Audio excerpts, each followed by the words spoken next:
Ja, guten Abend, meine Damen und Herren. Ich möchte Sie sehr herzlich begrüßen zur öffentlichen Lesung mit Ron Padgett, dem amerikanischen Dichter, und seinem deutschen Übersetzer Jan Röhnert. Ich möchte kurz den Kontext, den Zusammenhang erklären, warum wir hier sind. Wir sind also hier seit Mittwochabend auf einem Kolloquium, einem internationalen Kolloquium zum Thema Film und Poesie. Wir befassen uns schwerpunktmäßig oder haben uns schwerpunktmäßig mit den Filmen von Abbas Kiarostami und Jim Jarmusch befasst. Gestern lag der Schwerpunkt auf Kiarostami, heute lag der Schwerpunkt auf Jim Jarmusch. Und wie Sie wissen, der Film Patterson enthält Gedichte von Ron Padgett. Das ist der Grund, warum er hier ist und auch heute Abend lesen wird. Das Kolloquium war ein internationales Kolloquium, Teilnehmer aus Deutschland natürlich, aus Frankreich und Großbritannien. Und das Kolloquium wurde großzügigerweise von der Nicolas Stiftung gesponsert und gefördert. Ohne deren Unterstützung wären wir nicht hier. Es gibt eine Verbindung zwischen Nicolas Bourne und Ron Padgett. In den 70er Jahren schrieb Nicolas Bourne einen kleinen Essay über Gedichte von Ron Padgett. Und das war im Zusammenhang mit der Veröffentlichung dieses Rowohlt-Bandes 1973. Der ersten Buchveröffentlichung von Ron Padgett im deutschen Sprachraum. Also Ron Padgett ist auch eine Figur der deutschen Lyrik, der modernen deutschen Lyrik, eine Figur, die modernen Deutschen kennt. Ron Padgett selber ist ein vielfach ausgezeichneter amerikanischer Dichter und Übersetzer. Er lebt in New York City und in Vermont. Dazu hatte er zahlreiche, oft längere Auslandsaufenthalte, vor allem in Europa, unternommen, aber auch in Asien und Lateinamerika. Wichtige Gedichtbände sind die Great Balls of Fire von 1969, übersetzt 1973, Toujours l'amour, Triangles in the Afternoon, The Big Something, How to be Perfect, How Long, Alone and Not Alone. Dazu kommen Sammel- und Auswahlbände, New and Selected Poems und die Collected Poems von 2013, die auf über 800 Seiten die Lyrik von Ron Padgett umfassen. Daneben hat er Kollaborationen mit New Yorker Dichtern und Künstlern unternommen, wie Ted Berrigan, Joe Röhnert, Tom Clark, Jim Dine. Er ist der Herausgeber von Joe Röhnerts gesammelten Schriften. Er ist auch als Übersetzer hervorgetreten und letztes Jahr erschien der Sammelband auf Deutsch, die schönsten Streichhölzer der Welt, aus dem Frauen gleich lesen werden. Wir haben uns die Lesung so überlegt, dass ich am Anfang 1 oder 2 Fragen stelle, das dann Ron und Jan lesen und dass wir am Ende dann gemeinsam nach der Lesung noch Gelegenheit zu fragen an den Dichter und den Übersetzer haben. So, und wir schauen uns den Film Patterson dann an. Und danach schauen wir uns dann hoffentlich um 8:30 den Film Patterson selber an. Kann man uns gut verstehen ohne Mikrofon? Ja. Wunderbar. Dann ist die Technik nicht so gut. Also ich stelle Ron Padgett eine Frage und lade ihn ein, etwas über den New Yorker Kontext zu sagen, über die Gruppe der New Yorker Dichter und Künstler und wie er sich in der Gruppe und in dieser Tradition sieht. So my first question would be to Ron to ask him what he thinks about his association with the New York School of Poets and with this group of like-minded poets and artists in the 1960s, how you could recall and describe for us the atmosphere of this group and how it impacted us. Well, first I want to apologize. Ich spreche keine Deutsch.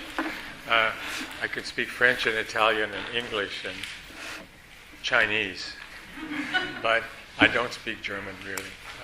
So I'm sorry. I wish I did. But the question is a very large question. To answer it fully would require a very big book. But what I'll say briefly. Oh, are you going to interpret for me? Also es ist sehr schwer zu beantworten, die Frage, aber um es kurz zu machen. Yeah, is that when I came to New York to go to university when I was 18 years old, and I was very, very lucky to find a community of writers and artists there who were very, very welcoming to a young poet. Als ich Mitte der 1964 nach New York kam, war ich froh, dass ich eine wirklich entgegenkommende Gemeinde von Gleichgesinnten traf, von jungen Studenten, Künstlern, die mich mit offenen Armen empfangen haben. And at that time in New York, the art and poetry worlds were much smaller than they are now. Damals war die Gemeinde, die Welt der Künstler und der Dichter viel, viel kleiner, als sie heute ist. And as I said, a lot of the artists and older artists and poets were very kind to younger artists and writers. And so it was very easy to become friends with people who later became incredibly famous, like Andy Warhol and Jasper Johns and people like John Ashbery, people like that. Ja, ist heute gar nicht mehr so vorstellbar, aber dadurch, dass diese Künstler-Community sehr klein, also überschaubar war, konnte man sich sehr, sehr leicht anfreunden mit Leuten, die heute weltberühmt sind, geworden sind, wie die Maler Warhol oder Jasper Jones oder John Ashbery, der letztes Jahr mit 90 Jahren gestorben ist, der als der größte amerikanische lebende Dichter von gefeiert worden ist, ja. But beginning in sometime in the middle or late 1960s, the art world became damaged by money, because suddenly everybody was selling paintings for a lot of money, and so it really made the art world a lot less interesting.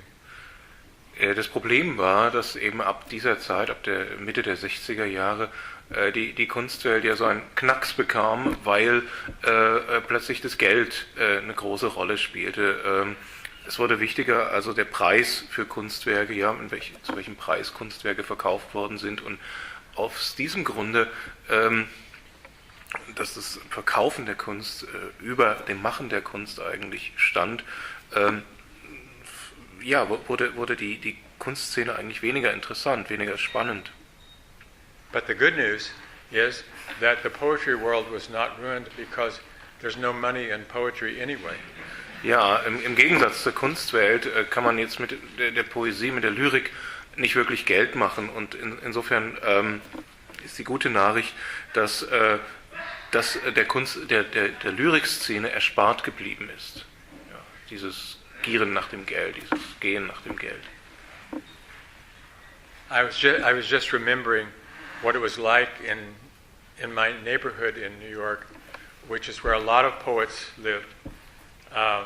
This is in, say, 1965, 66, 67.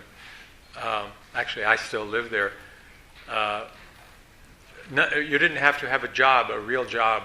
You could live in New York very cheaply if you were willing to live a life of poverty.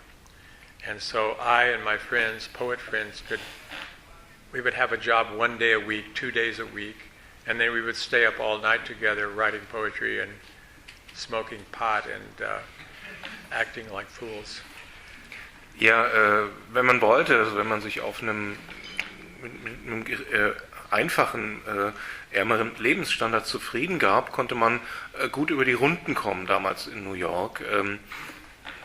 Ich lebe heute noch in dieser Gegend von New York, im Süden von Manhattan, in Downtown Manhattan, und Man brauchte nicht jeden Tag zur Arbeit zu gehen, 2 Tage die Woche, 2 Tage die Woche einem Job nachgehen und dann lieber mit den Freunden und etwas zu rauchen zusammensitzen den Rest der Woche.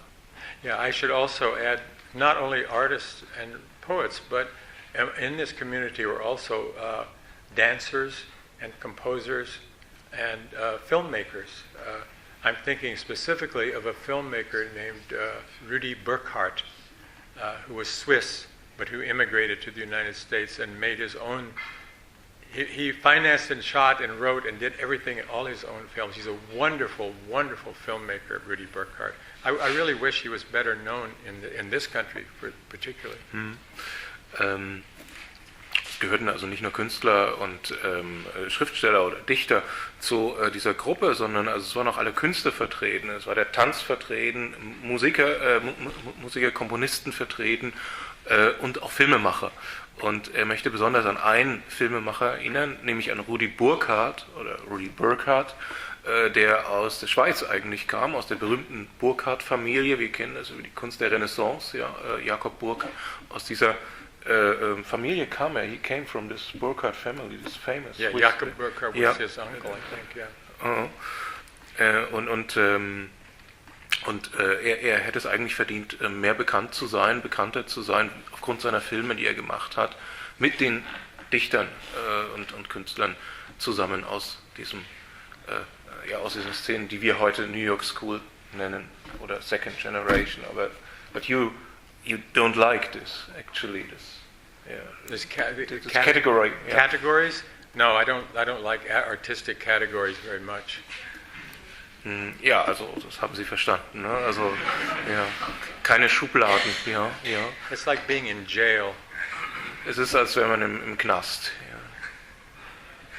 Oh, so that's a long answer. I'm sorry. Thank you very much. Do you want to? Another question or?